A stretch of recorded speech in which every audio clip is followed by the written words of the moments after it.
This overview of textual criticism of the Hebrew Bible is designed for the student who aspires to be a competent exegete and work in a ministry of teaching and preaching the Scriptures. This overview and the associated materials is interested in both practical ideals and practical realities. By ideals, what I have in mind is using the most reliable academic materials available for textual criticism, and so that has some of the student ideal in mind too, to understand the state of the art and how to go about textual criticism. But I am also interested in practical realities, that is, recognizing which books a person can afford to buy and learning a method that also can work in ministry context, not just at a university with a library.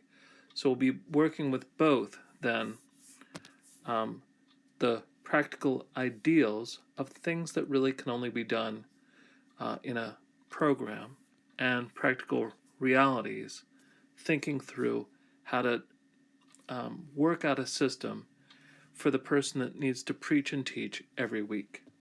The primary goals for textual criticism include establishing an authoritative text which serves as the basis for preaching and teaching. In addition, we want to understand the early history relative to the textual evidence of a passage. At the same time, there's also some corollary exegetical benefits of text criticism that the student should carefully consider.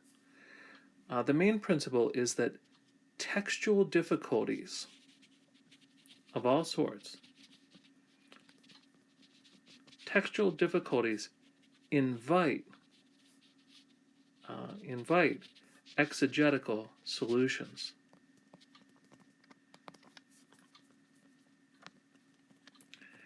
Now, because textual difficulties invite exegetical solutions, then the same kinds of things that the ancient scribes did to improve texts, whether by smoothing things out, harmonizing things, or even theological improvements, those are the same kinds of interpretive tendencies that we find within interbiblical exegesis of the Hebrew Bible, Second Temple interpretation of the Hebrew Bible, and New Testament interpretation of the Hebrew Bible.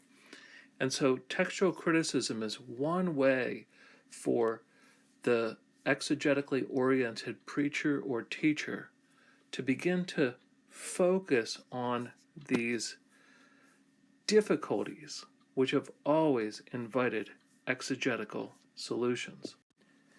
Tove is correct that text criticism really needs a goal. The text critic needs to know what is being aimed at. Now, my thought is that the philosophical issues are very complicated, and so this should be worked out in a close discussion, working with the philosophical issues within a formal academic setting. So my purpose here is not to lay out, here's what the goal should be, but rather to take 5 of the kinds of goals that are put out by Bruce Waltke that represent the field. Now, the focus on the original text, that would be the traditional approach, which goes for recovering what the author wrote originally. Focusing on the final text, as opposed to the original text, gets at the idea that since the Old Testament was written over a 1,000-year period, there are some authorized redactions that are a part of it. So the final text then, in the end, based on the evidence we have, is going to be an eclectic text, putting together the final authoritative text when it was put together in the early Second Temple period. So this is going to include some emendations, perhaps not as many as in the older Biblia Hebraica approaches, but this would recognize like the modern English Bible Committee translations like the NRSV and so on. These are eclectic texts which make some emendations as they go along.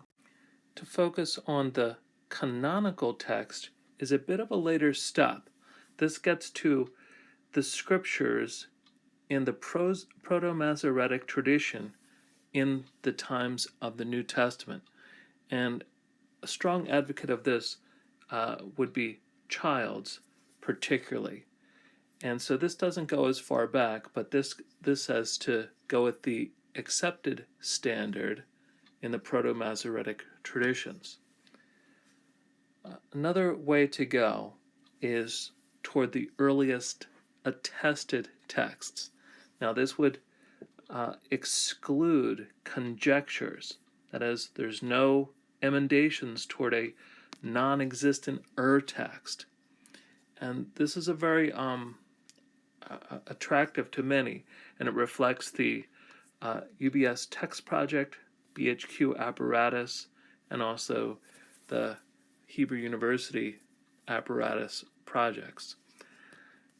Finally, more people are arguing for pluriformity.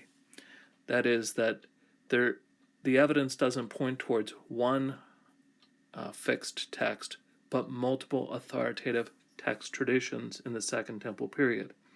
These would include the Proto-Masoretic, the Qumran, the Septuagint, and even the sectarian text, the Samaritan Pentateuch. My point at the moment is that it's important to have a goal, and this is a way to divide up 5 of the normal kinds of goals, and a person should understand these and also have good reasons for the approach taken. The first step in textual criticism is evaluating the external evidence. Now, evaluating the external evidence begins by securing the external evidence.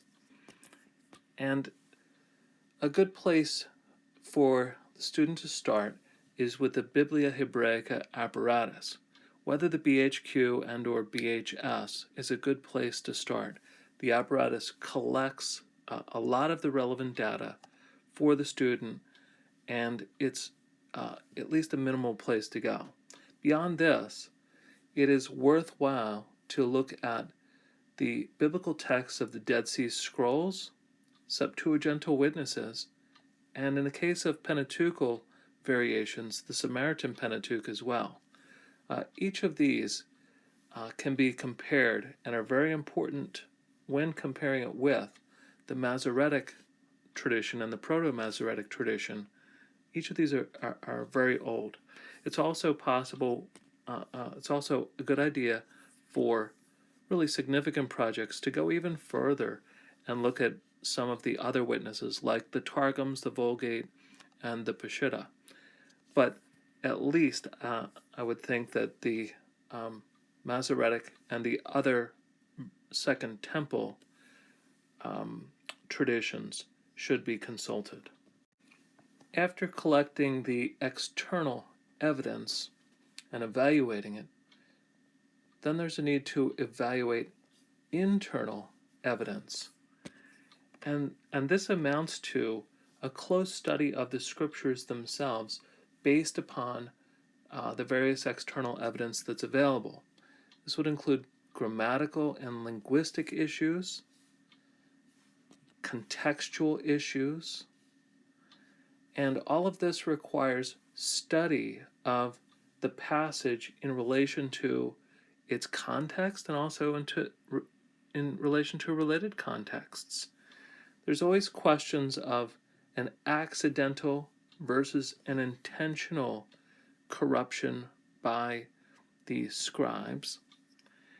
And then when we get at uh, the former of these, accidental, part of the question to answer is what factors could explain an accidental scribal variation? When we talk about intentional changes, things done on purpose, now we need to get at what sorts of motives could explain these scribal improvements. The scribes weren't thinking to themselves, the text needs to be corrupted. Rather, they're thinking what their job is to improve the text, whether it be grammatical improvements, harmonistic improvements, theological improvements. And so part of figuring this out is getting at the motives that seem to be at work in the sort of improvement that's found. And then finally, it's especially worthwhile to notice that we can work with reliable commentaries and other studies. So this is another way into thinking through the logic of the variations. After evaluating the external evidence and evaluating the internal evidence, a decision needs to be made. We need to exegete and preach and teach every week. Our decisions, though, we should keep them provisional and keep from arrogance and also stay away from being closed-minded. And some of the normal principles involved, they don't always work and we have to be cautious, but these are some of the normal logics. The more difficult reading is often preferred. And that is, we can see why a scribe might make something easier, but it's less likely that a scribe made something more difficult. Also, shorter readings are usually preferred over longer readings. Usually things aren't left out. Rather, things are, ancient scribes would often embellish or be expansionistic. And then McCarter raises a really good point getting at the sort of logic we make to make the decisions by asking the question, which reading is more likely to give rise to the others? And we need to run the logic in the different directions based upon what we've uncovered in the external and the internal evidence investigation. Quality text criticism that's a part of responsible exegesis not only realizes how important the authoritative scriptures are, but there are certain attitudes and tendencies that are required. These things take patience. It's not something that we can just type into Google and get the answer.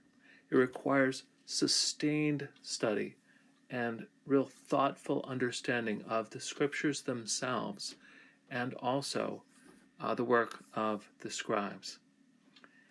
And this is especially a place where we need to be as dispassionate as we can and to be open to consideration of evidence and potential solutions. That is, we need to be careful and guard against our own preferences and prejudices when we do this work. And like anything else, practice, experience, continued study, these always improve our work and things become easier when we regularly engage in text criticism. And I also suggest always taking the long view. When we do our studies, we need to look at the bigger picture of the whole scriptures and our entire project as ministers of the word, not just what we need to accomplish for this week.